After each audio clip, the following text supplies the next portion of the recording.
meu nome é Nice e sejam bem-vindos a mais um áudio aqui para o canal. E hoje nós teremos a segunda parte do capítulo 10 do livro Forças para Recomeçar. Peço que você deixe seu apoio ao canal, é sempre muito importante para mim, ok? Se você quiser me apoiar de alguma outra forma também, você pode se tornar um membro do canal, clicar no botãozinho Valeu e dar uma olhadinha no box de descrição. Também tem o QR Code da tela, certo? Vamos na segunda parte do capítulo 10. Vamos lá. Pegue esse bloco para suas anotações. Ofereceu o material, deu meio sorriso e continuou. Minha mãe sempre foi bem distante de mim, sentimentalmente falando. Acredito que cresci e projetei em minha irmã mais velha a representação de uma mãe, principalmente depois de minha mãe contar que não queria mais ter filhos e não me abortou porque meu pai não deixou. Detalhava de modo normal, sem expressões de tristeza ou rancor. A Lúcia sempre foi uma irmã dedicada, presente e amiga. Quando eu tinha mais ou menos 15 ou 16 anos de idade e estava mais voltado para as descobertas e curiosidades naturais sobre sexo, coisa comum nessa idade, comecei a notar algo no comportamento de minha irmã, coisa que não considerei normal. Foi nessa época que meu pai comprou aquela casa. Que tipo de comportamento não considerou normal? A Lúcia se despia da toalha, na qual se enrolava após o banho. No seu quarto, frente ao espelho, ficava por longo tempo acariciando o próprio corpo de modo sensual, simulando passar um creme. Percebi que ela deixava a porta do quarto aberta, propositalmente, mesmo sabendo que, de onde eu estava, podia vê-la totalmente, mas ela fingia não me ver. E onde você estava? Estudando em uma escrivaninha, semelhante àquelas mesas antigas de escritório que ficava dentro do meu quarto e ao lado da porta, em um ângulo que era impossível não ver minha irmã despida frente ao grande espelho do guarda-roupa. Você não poderia fechar a porta de seu quarto? Perguntou com simplicidade. Que porta? Sérgio não suportou e gargalhou da precariedade. Depois contou sobre o efeito do riso. Só havia os batentes. A casa precisava de muitos consertos, incluindo a porta do meu quarto. João riu com gosto pela expressão engraçada do outro e comentou. Isso não vai dar certo, Sérgio. Por essa razão, psicólogos amigos não fazem terapia um com o outro. Eu não poderia rir desse jeito. Agi como um colega e não como profissional. Vai dar certo sim, garantiu ainda rindo. Continua aí, cara. Estou bem à vontade para contar tudo. Consciente do que digo, confiante em você e sendo verdadeiro nos detalhes. É bom se sentir assim. Você passa essa confiança. Não me sentia dessa forma quando fiz terapia com aquele psicólogo que um professor indicou. É questão de afinidade, sabe disso. Mas, vai, continua. João tornou a ficar sério e perguntou. E o que você sentia ao vê-la fazer isso, Sérgio? Sem dúvida de que fiquei excitado nas primeiras vezes, por ver o corpo nu de uma mulher sensualmente se acariciando. Depois levei um choque ao lembrar que era minha irmã. Decidi mudar meu horário de estudo e minha irmã resolveu mudar seu horário de banho. Era difícil fugir das suas provocações. Não tinha mais alguém na sua casa? Meu pai e meus irmãos estavam sempre trabalhando. Minha cunhada quase não saía de sua casa, que fica nas dependências do quintal, e minha mãe havia pegado costuras retas para fazer em casa e usava um quartinho que há nos fundos. Costurava lá. E o que você fez? Não tive coragem de contar para alguém. Então um dia fiquei nervoso. Fui até o quarto dela, dei-lhe uma bronca e fechei a porta com brutalidade. A Lúcia pareceu assustada. Veio conversar comigo depois, afirmando não saber que eu estava por ali. Mas era mentira. Hoje eu analiso e vejo que, apesar de ter pouca idade, eu tinha moral e integridade para não aceitar aquilo. Eu gostava da Lúcia como irmã, mas passei a ter um sentimento repulsivo ao lembrar o que ela fazia de propósito para me provocar. Puxa, eu era seu irmão e um rapazinho. Bom, Ela não fez mais aquilo e eu fingi esquecer o fato. O tempo passou. A Lúcia me pagou um curso de informática que me ajudou muito. Depois comecei a trabalhar. Não demorou e eu arrumei uma namoradinha. Era uma menina bacana que se chamava Mara. Sérgio deixou o olhar perdido no teto e deu um suave sorriso, talvez pela lembrança quase apagada. Depois contou.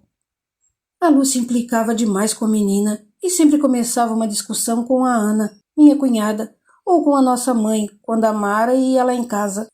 O namoro não durou nem 3 meses. Você namorou outras moças? Claro. Riu de um jeito maroto. Mas não as levei à minha casa, lógico. Não as levou por causa da Lúcia? Não. Minha irmã não tinha nada a ver com essa decisão. Comecei a ver a vida que meu irmão Marcílio levava e decidi que a minha seria bem diferente. Eu não queria um compromisso firme, você entende? Expressava-se com muita naturalidade. Passei a ter planos de estudar, mas não deu.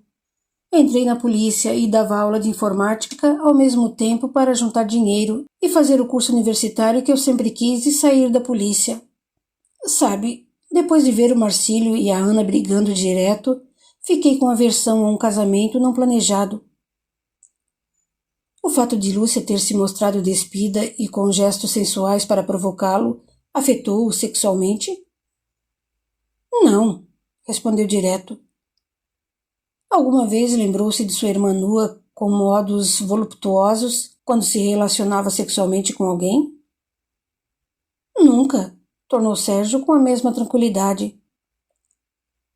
Já se relacionou com homens ou teve esse desejo? Nunca. Só se relacionou com mulheres, mas poderia ser qualquer uma ou deveria ser uma namorada, amiga. Só com mulheres, mas não poderia ser qualquer uma. Sou seletivo. Sérgio, você teve e tem uma vida sexual saudável, física e psicologicamente falando? Sim, tenho. Em seguida, Sérgio não aguentou. Seu rosto sério se contorceu até relaxar num largo sorriso e finalizar com uma gargalhada. Recompondo-se, mas sob o efeito do riso, tornou a afirmar. Sim, tive e tenho. O amigo se forçava para não rir, mas brincou. Espera aí, explique-se melhor, porque eu não entendi a piada. Sim, João. Psicológica e fisicamente falando, eu tenho uma vida sexual saudável. Não dependo de medicação, drogas, estímulos com filmes, fantasias ou... Ele riu novamente e se explicou. Desculpe-me, é que lembrei uma coisa. Pode contar? Hoje está tudo bem. Temos uma vida sexual muito satisfatória. Mas quando comecei a namorar a Débora, passei alguns meses na lei seca. Trocamos beijos, abraços e calorosos carinhos, sem chegarmos aos fatos. Foi tão difícil dormir ao lado dela e só dormir. Riu. Eu estava desesperado. Tive compensações aliviadas por alguns sonhos. Porém, não é o mesmo que vivenciar o fato. Mesmo assim, não procurei outra mulher. Posso te afirmar que me considero normal. Você não me contou sobre esses sonhos de compensações, falou João com molecagem. Esses... deixe por minha conta, tornou correspondendo à brincadeira. Por que demoraram meses para se relacionarem? Perguntou sério. Ela não se sentia preparada. Eu jamais iria forçá-la. Íamos para um motel, ficávamos bem à vontade, mas só trocávamos carinhos. Tentei envolvê-la e seduzi-la algumas vezes. Achava estranho ela se sentir estimulada, gostar dos carinhos, mas de repente percebia-a alterada, parecendo ter medo, não querer. Respeitei sua vontade e a deixei conduzir nossos momentos de intimidade. Então esperei. A Débora tinha algum trauma? Tinha sim. E sem eu saber do que se tratava, agi de modo que a deixou mais segura, e isso a fez superar o medo. Tinha muito a ver com o motel, com o lugar e não com o nosso relacionamento. Quer contar? João não perguntava por curiosidade, mas por fazer parte de um encadeamento de informações a serem analisadas sob uma ótica psicológica, com a finalidade de descobrir se Sérgio era possuidor de algum tipo de transtorno ou distúrbio que estivessem ligados aos fatos originados em sua adolescência, refletindo em sua vida adulta ou atual e com a possibilidade de associação aos sonhos ocorridos com frequência. Sérgio ficou pensativo. Conhecia a importância daquelas informações, mas foi um fato muito marcante em sua vida e os detalhes poderiam ajudar na análise do que o perturbava, trazendo-lhe possíveis explicações para enfrentar os desafios.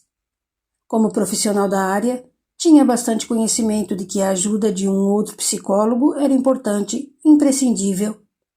Por comparação e exemplo, sabia que o melhor cirurgião cardiologista do mundo nunca conseguiria realizar uma cirurgia de ponte safena em seu próprio peito.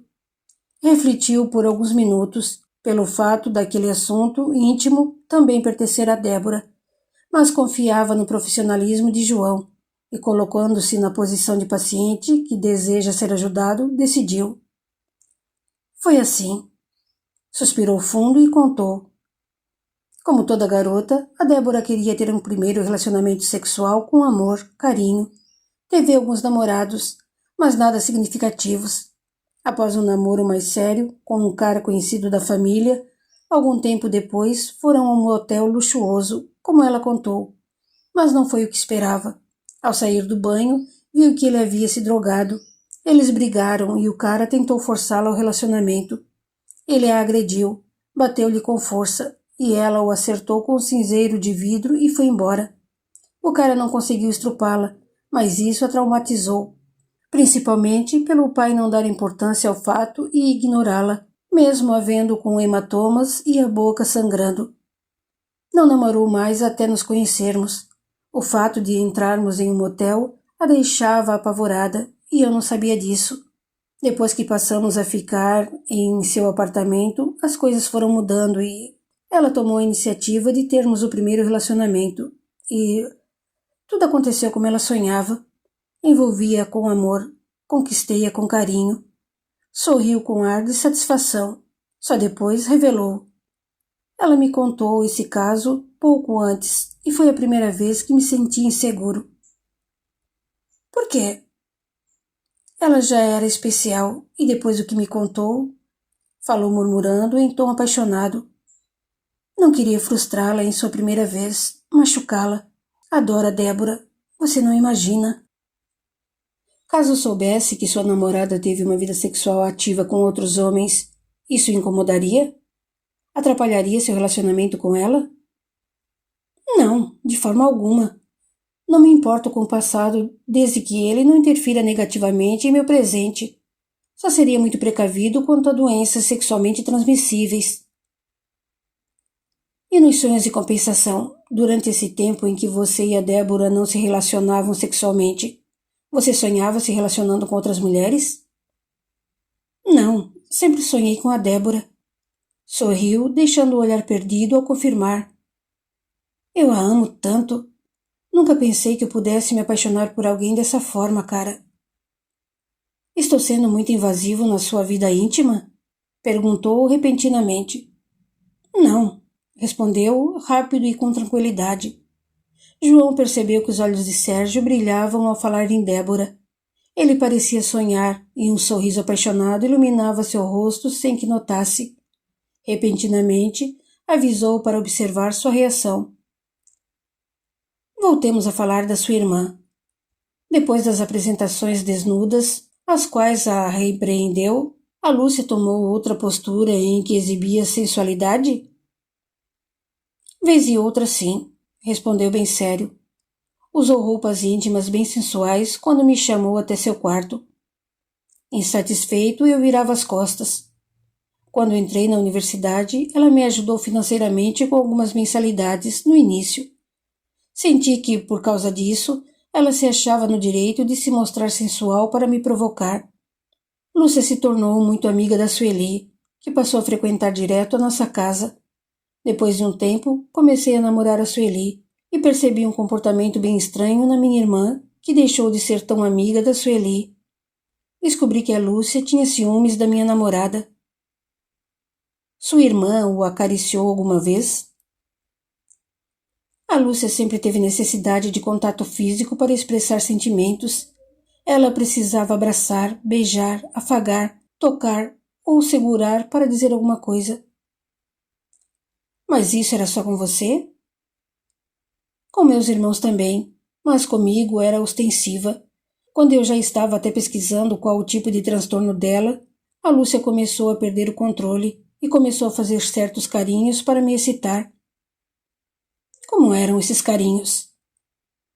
Se eu estava sentado em uma cadeira, ela me abraçava pelas costas, acariciava meu rosto, minha nuca, e em seguida colocava a mão por dentro da minha camisa, afagando ou arranhando meu peito. Eu ficava revoltado, afastava-a de mim e saía de perto. Não sabia mais o que fazer. Vivi uma experiência terrível. Falei com ela várias vezes e pedi que parasse com aquilo, mas ela negava a provocação e dizia que era um carinho de irmã. Começamos a brigar por diversas vezes. Depois voltávamos a conversar, até que... Sérgio ficou sério. Seu rosto empalideceu. João aguardou até ouvi-lo contar com certa revolta escondida na fala vagarosa. Meus pais, o Marcílio e a família foram passar uma semana na praia. O Tiago trabalhava em uma escola de 24 horas. Eu e a Sueli íamos a um aniversário. A Sueli insistiu para levarmos a Lúcia. Eu não queria ir, mas... Voltamos bem tarde e tínhamos bebido um pouco. Eu não estava embriagado, somente sob o efeito de leve entorpecimento. Deixamos a Sueli em sua casa e fomos embora. Ao chegarmos, a Lúcia se exibia bem animada e alegre. Achei graça, pois nunca a tinha visto de fogo. Fui tomar um banho. Quando voltei, minha irmã estava sentada à mesa com uma garrafa de uísque e 2 copos. Apesar do banho, eu estava cansado e um pouco zonzo, porém bem consciente. Então disse para a Lúcia que ela já havia bebido bastante, mas não consegui convencê-la a parar. Ela ria, divertia-se muito e disse que iria dormir se eu fizesse um brinde com ela. Aceitei. Brindamos ao emprego novo dela, depois ao salário e... nem me lembro mais do que brindamos. Ao final de tantos brindes, eu estava embriagado, sentindo-me mole, mas me lembro de cada detalhe. Quando pedi que fosse dormir, a Lúcia passou do estado de riso para o de choro, completamente dominada e à disposição de um turbilhão nas faculdades pelo excesso de bebida alcoólica. Ela começou a desabafar, dizendo que era infeliz no amor por não ser correspondida. Falou sobre Deus ser cruel com ela e muito mais. Eu a ouvi por um tempo, até não aguentar mais o sono, e avisei que iria dormir. Ela decidiu ir para o quarto e eu a ajudei. Quando fui para minha cama, ouvi barulhos e a luz ainda estava acesa. Levantei, fui até o quarto dela e a vi cambaleando ao tentar abrir o zíper do vestido, dizendo que queria tomar um banho. Eu a ajudei com o zíper e voltei para minha cama. Não conseguia mais ficar acordado. Nunca me embriaguei daquele jeito. Na manhã seguinte, ouvi um barulho antes de abrir os olhos. Foi algo que me incomodou, mas não sabia dizer o que era. Senti que minha cabeça iria explodir. Era difícil abrir os olhos. Todo meu corpo estava adormecido e eu senti uma ânsia terrível. Quando me mexi um pouco, senti algo estranho. Virando-me para olhar, fiquei aterrorizado. Sérgio parou e sua voz pareceu travar. — O que você viu? Perguntou o amigo.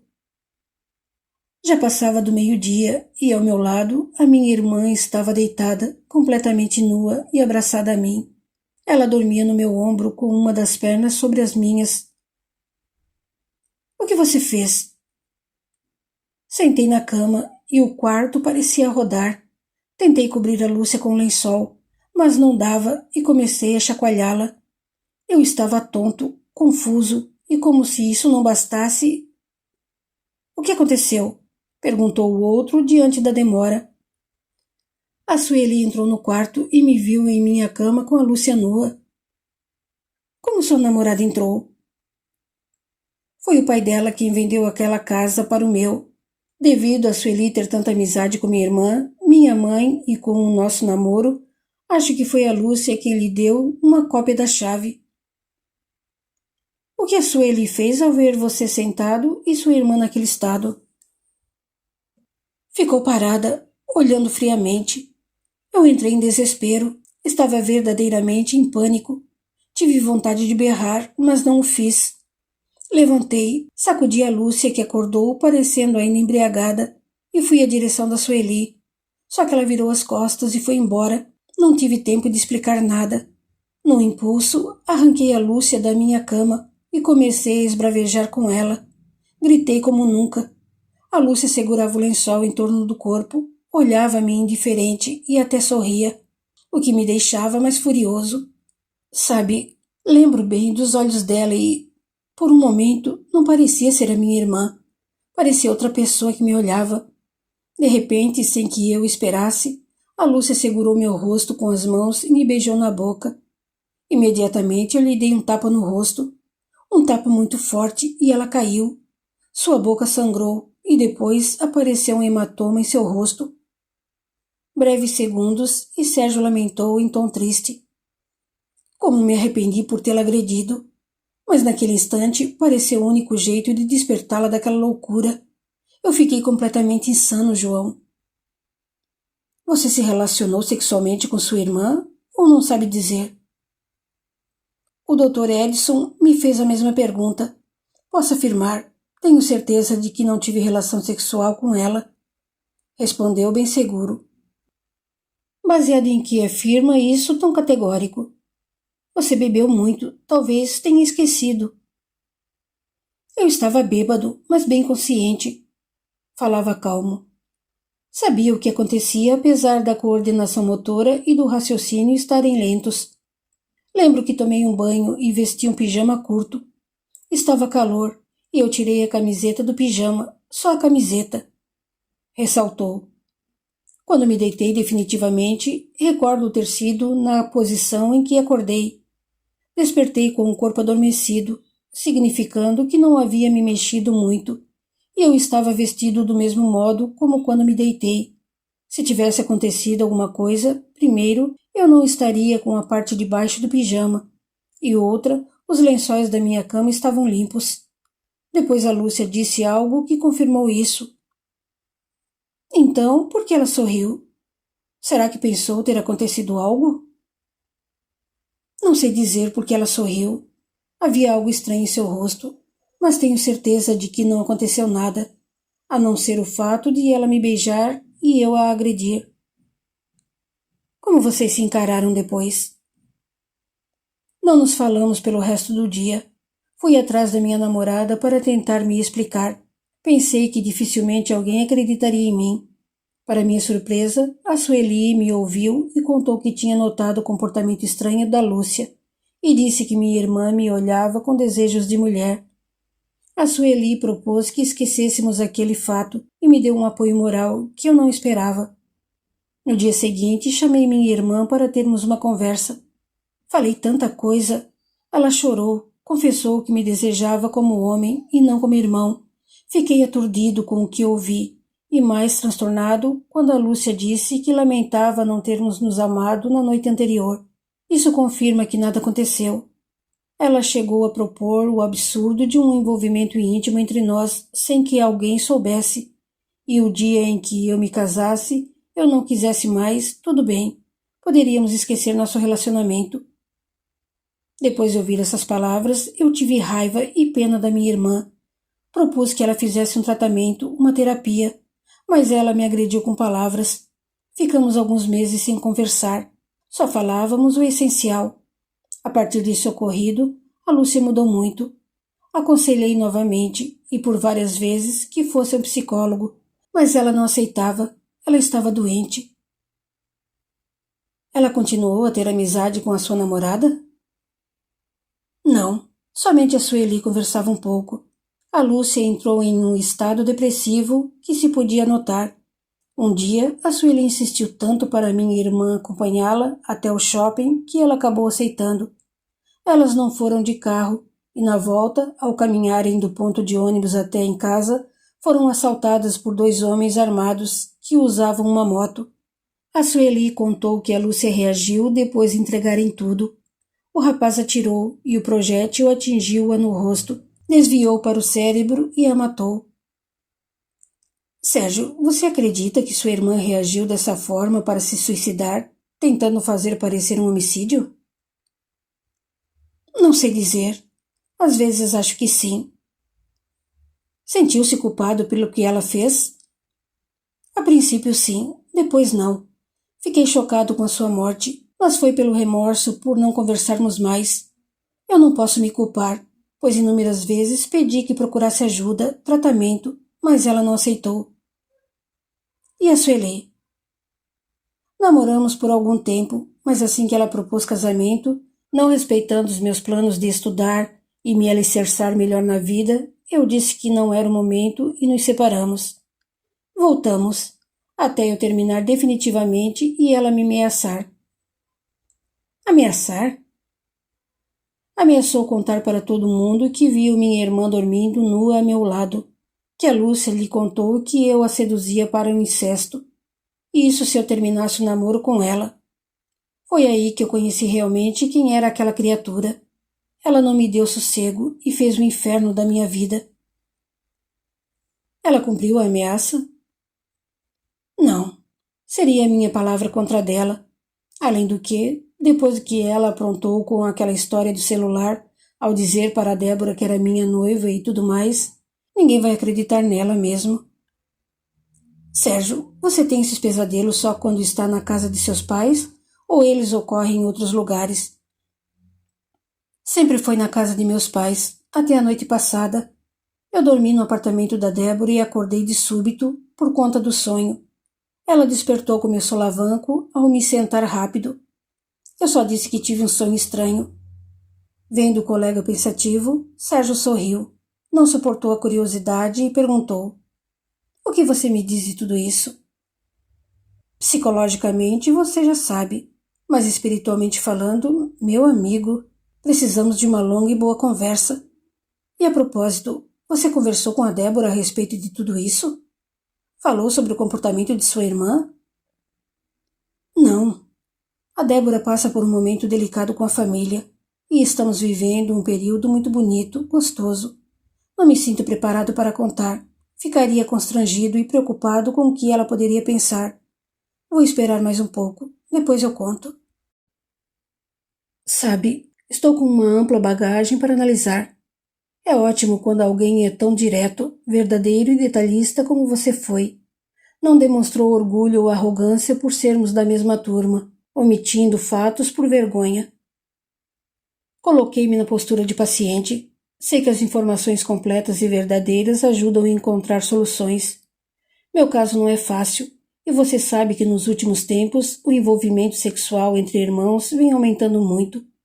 O incesto acontece dentro das melhores casas, dos mais luxuosos apartamentos, nas residências dos bairros mais simples e também nas favelas. Os pais simplesmente estão ocupados demais e não reparam que os irmãos estão mantendo relações sexuais dentro da própria casa. Está havendo uma perda muito grande da transmissão de valores morais. Pais e filhos não se comunicam. A vida sexual é iniciada muito cedo. Incontáveis jovens cometem o incesto para se sentirem experientes quando chegar a oportunidade de praticar sexo fora de casa. Outros irmãos têm relações por medo de adquirirem o vírus HIV, caso tenham relações com parceiros fora de casa. Acreditam que entre eles será mais seguro enquanto não se relacionarem com outras pessoas. Há ainda o abuso do irmão mais velho contra o mais novo, do irmão mais velho contra a irmãzinha, e essas vítimas não falam pelo medo da ameaça. 1000 situações desse tipo acontecem, e os pais não sabem, não ficam atentos, acham que só ocorrem na casa do vizinho. Suspirando fundo, falou como um desabafo.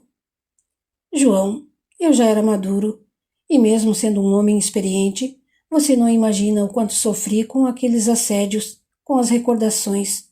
Graças a Deus, eu tive princípios de dignidade passados por meu pai, o que me deu força moral para não aceitar, não me envolver, não me comprometer com as oportunidades provocadas pelo desequilíbrio da minha irmã. Hoje tenho estabilidade mental e emocional por não ter me desmoralizado com as tentativas de sedução da minha irmã. Tenho consciência tranquila e paz nesse sentido. Imagino como se abalou. É verdade. Hoje em dia o ato sexual entre irmãos está sendo ignorado pelos pais, pela família. Tenho 2 casos de incesto e os transtornos são... Nossa, você é um caso raro por não parecer ter traumas a respeito. É um homem equilibrado para levar uma vida normal. Porém, percebeu que existem sequelas espirituais ou sentimentais resultantes do que lhe aconteceu. E a prova disso são os seus sonhos constantes. Nossa, olha que horas são! Surpreendeu-se Sérgio. Falei para Débora que passaria lá antes de ir para casa. Eu gostaria de conversar com você e depois com a Débora. Serei sincero, meu amigo. Acredito que existe um envolvimento espiritual muito intenso. Pelo fato de você acreditar na doutrina espírita, será fácil se propor a uma assistência espiritual, e a Débora também. Assistência espiritual? Por mim, tudo bem. Mas por que diz isso? Pelo que senti, Sérgio, a situação pode complicar. Esses sonhos são o começo da demonstração da atuação dos espíritos em sua vida. Não queira saber o motivo, a razão ou qualquer coisa do gênero. O importante é você e ela terem forças para enfrentarem os desafios, não se abalarem e superarem os obstáculos para evoluírem. Creia, não vão perturbar e tentar desequilibrar somente você. Vão fazer o mesmo com a Débora. Sérgio ficou em silêncio pensativo, mas nada comentou. Algo o inspirava para acreditar em João. Eles se levantaram e iam saindo quando o outro falou. Tem uma empresa considerável que quer contratar um psicólogo para trabalhar nos recursos humanos a fim de analisar o perfil dos funcionários a serem contratados. Dependendo do salário, pode ser bom, e aí você sai da polícia. Quer dar uma olhada para ver se é conveniente? Claro, sem dúvida. Você conhece alguém de lá? Os amigos saíram da clínica falando sobre o assunto que aguçou o grande interesse de Sérgio, o qual procurava estabilidade para as mudanças que planejava em sua vida. Mas muita coisa estava para acontecer. Continua no capítulo 11. Até lá!